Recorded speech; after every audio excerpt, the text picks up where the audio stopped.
तो हम लोग ने डिस्कस किया था कि method of collecting primary data में, कि अब तक हम लोग 3 मेथड्स पढ़े हुए थे। फर्स्ट वन क्या था? Direct personal interview, indirect oral investigation और information from corresponding. First 3 methods ये पढ़े थे हम लोगों ने। उसके बाद 4 टाइप्स में आते हैं। 4 टाइप क्या है प्राइमरी डेटा कलेक्ट करने के लिए? टेलीफोनिक इंटरव्यू, ठीक है, और ये बहुत ही कॉमन मेथड है, बहुत ही ज्यादा सुना हुआ भी है, और इसके नाम से ही समझ में आ रहा है कि ये क्या बोल रहा है, कि टेलीफोनिक इंटरव्यू। इस मेथड में क्या होता है ना, जो डेटा होता है वो कलेक्ट किया जाता है, ये इंफॉर्मेशन को कलेक्ट किया जाता है बाय द इंटरव्यूअर, मतलब जो भी क्वेश्चन पूछता है, जो भी हमारा इन्वेस्टिगेटर होता है, with the help of telephone. मतलब डेटा को कलेक्ट करना है क्या? ओवर द टेलीफोन, फोन करके, मोबाइल फोन के थ्रू, टेलीफोन के थ्रू कॉल करके जो डेटा को कलेक्ट करते हैं, तो क्या करते हैं, कौन सा मेथड यूज करते हैं? टेलीफोनिक इंटरव्यू यूज करते हैं। अगर हमें डेटा जो है वो बहुत ही कम ड्यूरेशन का, शॉर्ट ड्यूरेशन का डेटा होता है, यानी इन्फॉर्मेशन जो है वो शॉर्ट ड्यूरेशन की है, कोई बहुत छोटी सी बात है या थोड़ी सी बात है, बहुत ही जनरल सी, बस यस नो में आंसर करना है, या बस जो है बहुत ही लिटिल इन्फॉर्मेशन देनी है, जिससे बहुत लंबा थोड़ा एक्सप्लेनेशन की जरूरत नहीं पड़ती है, उस टाइप के इन्फॉर्मेशन के लिए क्या होता है, हम ये वाला मेथड प्रेफर कर सकते हैं। ठीक है, टेलीफोनिक इंटरव्यू। ओके, उसके बाद टेलीफोनिक इंटरव्यू के कुछ मेरिट्स भी होते होंगे। तो अगर टेलीफोनिक इंटरव्यू कर रहे हैं और शॉर्ट ड्यूरेशन के लिए इंफॉर्मेशन चाहिए, मतलब बहुत छोटी सी इंफॉर्मेशन चाहिए, तो हम कह सकते हैं कि जो टेलीफोनिक इंटरव्यू है वो वाइड रेंज कवर करेगा। हो सकता हो ये जो इंटरव्यूअर हो, जिसने जिसने सवाल पूछ रहा हो, वो कंट्री के किसी बहुत ही दूर एरिया में बैठा हो, और उसको दूसरे किसी फॉरेन कंट्री का जो है कुछ कुछ पर्टिकुलर ग्रुप ऑफ पीपल से जो है उनको इन्फॉर्मेशन चाहिए, और बहुत ही शॉर्ट में इन्फॉर्मेशन चाहिए, बहुत डिटेल इन्फॉर्मेशन नहीं चाहिए।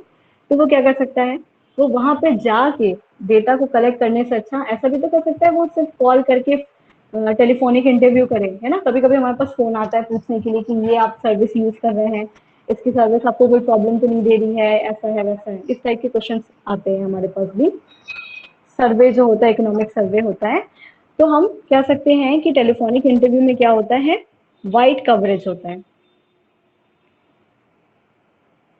ठीक है, उसके बाद और क्या बोल सकते हैं, क्योंकि ये वाइड कवरेज है, यानी कि बहुत ज्यादा जगह को कवर कर पा रहा है, बहुत ही कम टाइम में कवर कर पा रहा है, तो हम कह सकते हैं कि ये इकोनॉमिकल होता है।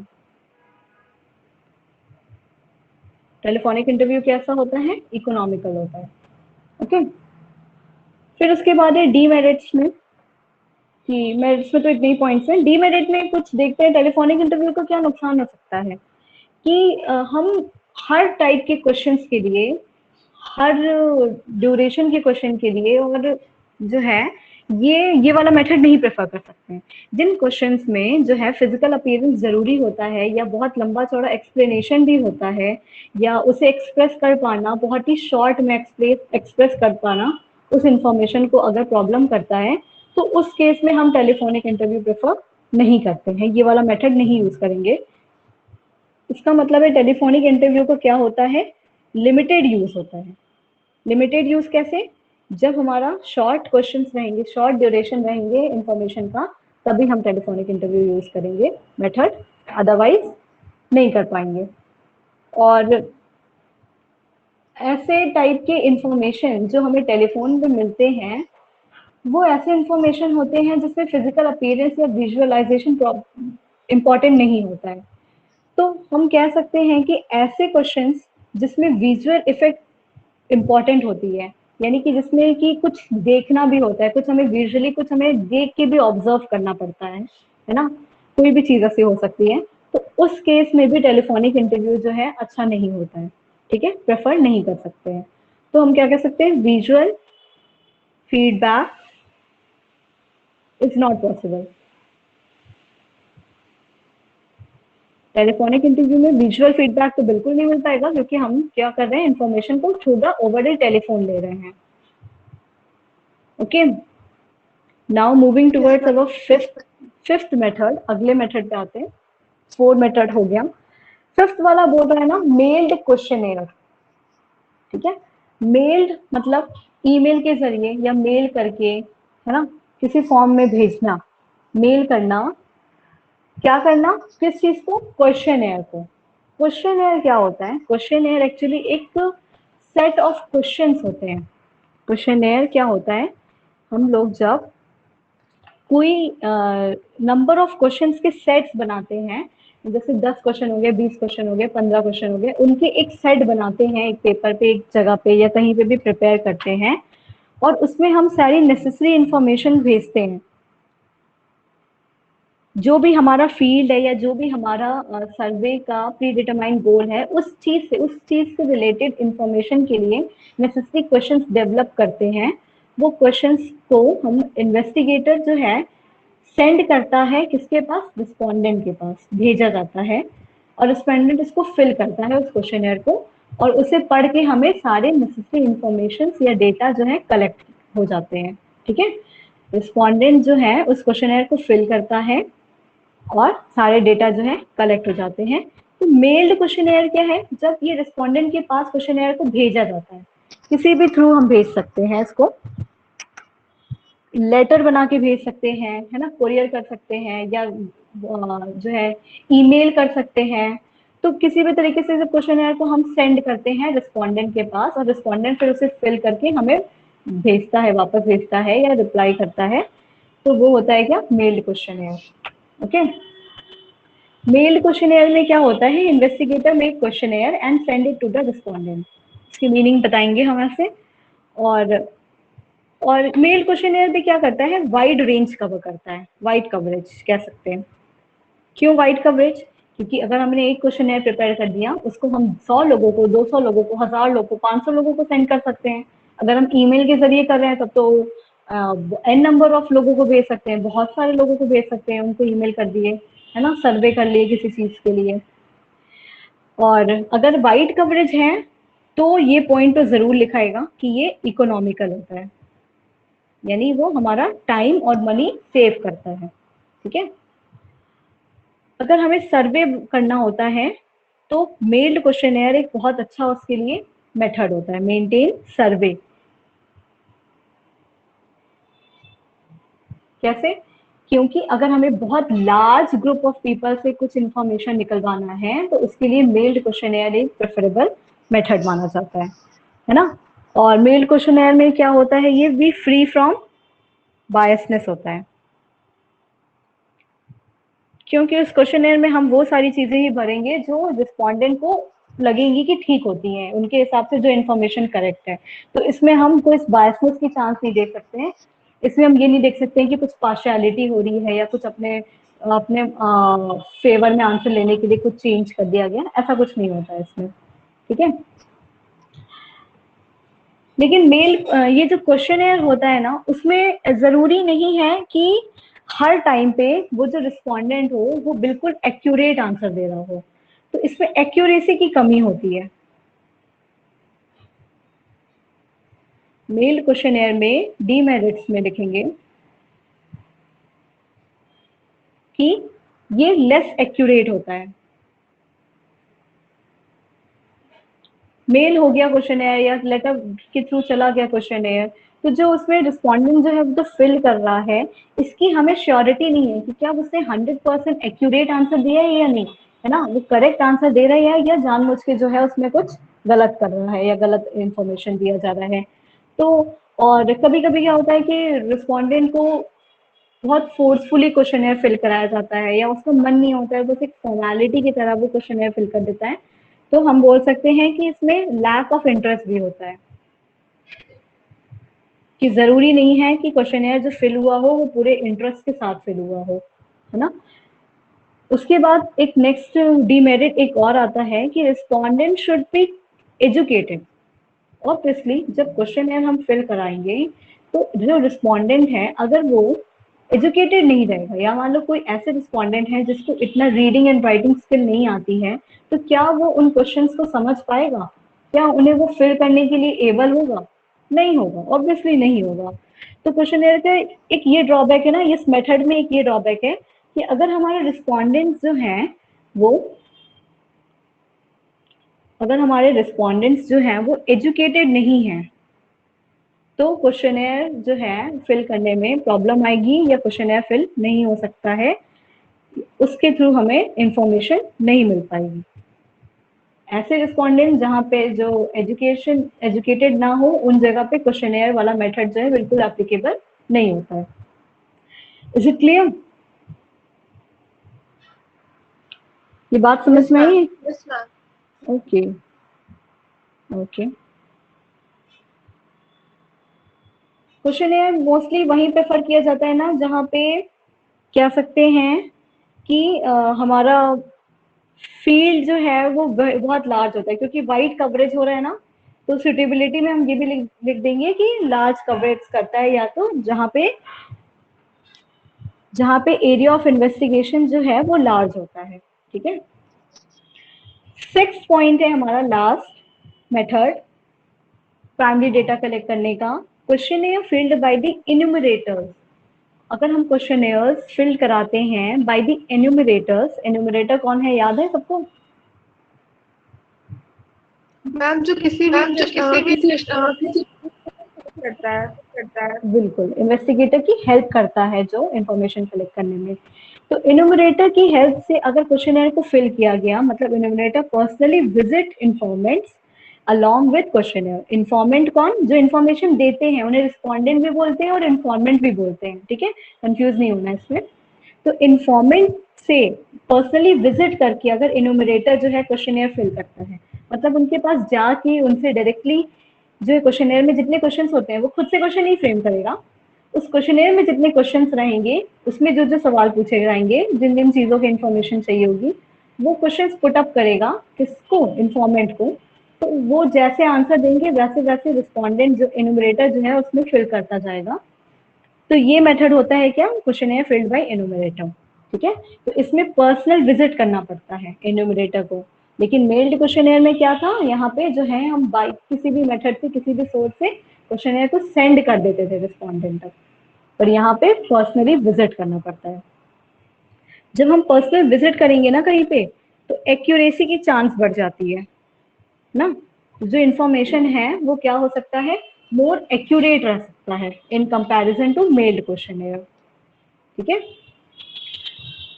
और उस एक्यूरेसी के बेसिस पे हम उसके ऊपर रिलायबल भी हो सकते हैं, मतलब हम उस पे उसके आंसर्स पे डिपेंडेंट भी हो सकते हैं। हाँ, क्योंकि ये एक्यूरेट है तो मतलब ये सही इंफॉर्मेशन होगा, तो हम इसको सही मान के इसके ऊपर डिपेंडेंट भी रह सकते हैं, रिलायबल भी रह सकते हैं। और जब पर्सनली विजिट करके आप सामने से किसी से क्वेश्चन पूछते हैं ना, तो एक बेटर इसके कंपैरिजन में, मेल क्वेश्चन के कंपैरिजन में इसमें इंटरेस्ट की कमी होती है, इसमें एक बेटर जो है रिस्पॉन्स आता है, बेटर रिस्पॉन्स होता है किसमें? क्वेश्चन है फिल्ड बाय द इन्यूमरेटर्स में। एंड जो लिटरेट, जो इलिटरेट पीपल है, जैसे जो इसकी डीमेरिट थी मेल क्वेश्चनेयर में कि जो एजुकेटेड नहीं थे, रिस्पॉन्डेंट जो एजुकेटेड नहीं थे उन्हें प्रॉब्लम आ रही थी, क्योंकि वो खुद से रीड एंड राइट नहीं कर सकते थे क्वेश्चनेयर को। तो उनके लिए ये वाला मेथड बहुत अच्छा होता है, क्योंकि इसमें क्या होता है, इन्यूमरेटर उनको क्वेश्चन पढ़ के, इन्यूमरेटर उन्हें क्वेश्चन पढ़ के बताएगा और फिर भी वो इन्यूमरेटर ही करेगा, उन्हें सिर्फ आंसर रिप्लाई करना पड़ेगा मुंह से बोल के, क्योंकि पर्सनल विजिट हो रहा है ना। तो हम बोल सकते हैं कि क्या है ये? Useful for illiterate respondents. तो जो इलिटरेट रिस्पॉन्डेंट्स हैं उनके लिए क्या होता है, ये क्वेश्चन, ये मेथड यूजफुल होता है। ओके। बट क्योंकि हमें पर्सनली हर जगह जा जाके विजिट करना है, तो क्या होगा, ये इकोनॉमिकल होगा? नहीं होगा, है ना। जब हमें कहीं पे पर्सनली एक एक जगह पे जा जाके फिल करना पड़ता है, तो पहली बात कि वो एक्सपेंसिव होगा, या कॉस्टली कह सकते हैं कि वो कॉस्टली होने वाला है, और दूसरा वो टाइम टेकिंग होगा, टाइम कंज्यूमिंग। जब हम पर्सनली एक एक जगह पे इन्यूमरेटर को भेजेंगे तो वो एक्सपेंस भी ज्यादा लेगा, प्लस हमारा टाइम भी ज्यादा कंज्यूम करेगा। ठीक है। तो ये दो ड्रॉबैक बन गए इसके। और इसमें थोड़े बहुत पार्शियलिटी के भी चांसेस होते हैं। जो क्वेश्चनेयर होता है एनुमरेटर से जो फिल किया जाता है, इसमें पार्शियलिटी के चांस इसलिए होते हैं क्योंकि मिस इंटरप्रिटेशन हो सकता है ना। जैसे कि अगर मान लो कि एनुमरेटर को इस रिस्पोंडेंट की अच्छे से बात नहीं समझ में आई कि वो क्या कहना चाहता है, तो कुछ इसके इसके आंसर्स को, इसके इंफॉर्मेशन को मिस इंटरप्रेट करके या पार्शियल होके एनुमरेटर उसमें क्वेश्चनेयर में कुछ और भी आंसर फिल कर सकता है। तो ऐसे चांसेस भी होते हैं, ऐसे ड्रॉबैक का भी चांस होता है इसमें क्वेश्चनेयर फिल्ड बाय द एनुमरेटर्स में। ये समझ में आया क्या होता है? Yes ma'am. Yes ma'am. Okay, इसमें कुछ प्रॉब्लम है किसी को? कोई डाउट, कंफ्यूजन, कुछ भी? No ma'am. No ma'am. नहीं है? Very good. अच्छा,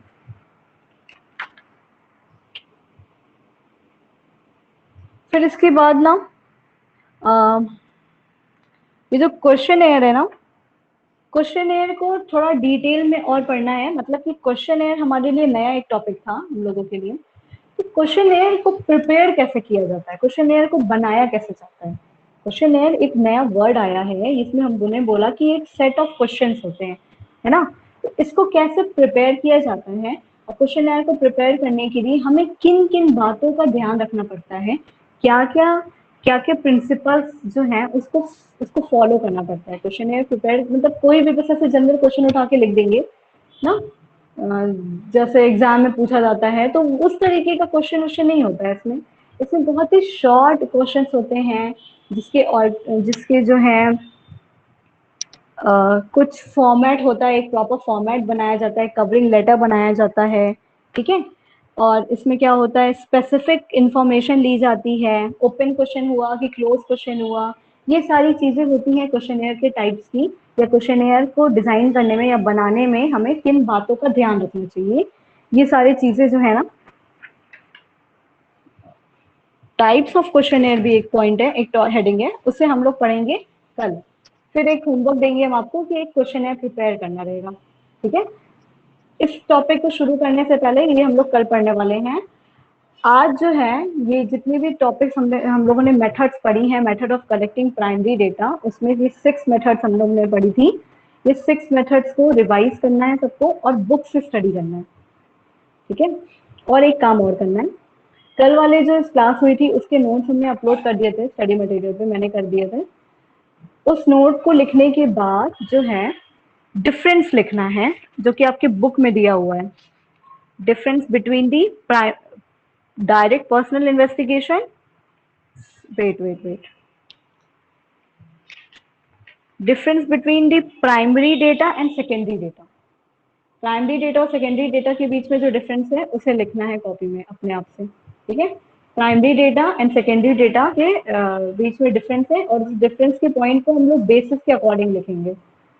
बुक में दिया हुआ है ऑलरेडी, तो बुक से एक बार पढ़ो और इसको शॉर्ट में करके, हो सके तो अपनी लैंग्वेज में शॉर्ट में करके बेसिस के साथ इसको नोट करना है, लिखना है, ठीक है। Is it clear?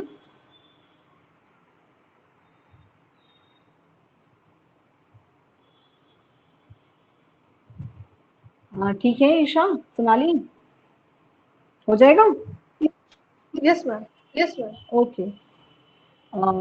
और जो है कल वाले नोट्स पहले कंप्लीट करना ना, उसके बाद ये करना। और सोनाली, तुम्हारे जो है कल शायद मैंने ग्रुप में पता नहीं भेजा कि नहीं भेजा, याद नहीं मुझे, अगर फिर से सेंड कर देंगे। तुम्हें हम लिंक देंगे यूट्यूब वीडियोस की, उसमें स्टैटिस्टिक्स का प्लेलिस्ट बना हुआ होगा और माइक्रो इकोनॉमिक्स का एक प्लेलिस्ट बना होगा, ठीक है। उन प्लेलिस्ट में जितने वीडियोस हैं वो अपने अभी तक जितनी क्लासेस हुई हैं हमारी, उसमें सारी रिकॉर्डिंग्स रखी हुई हैं।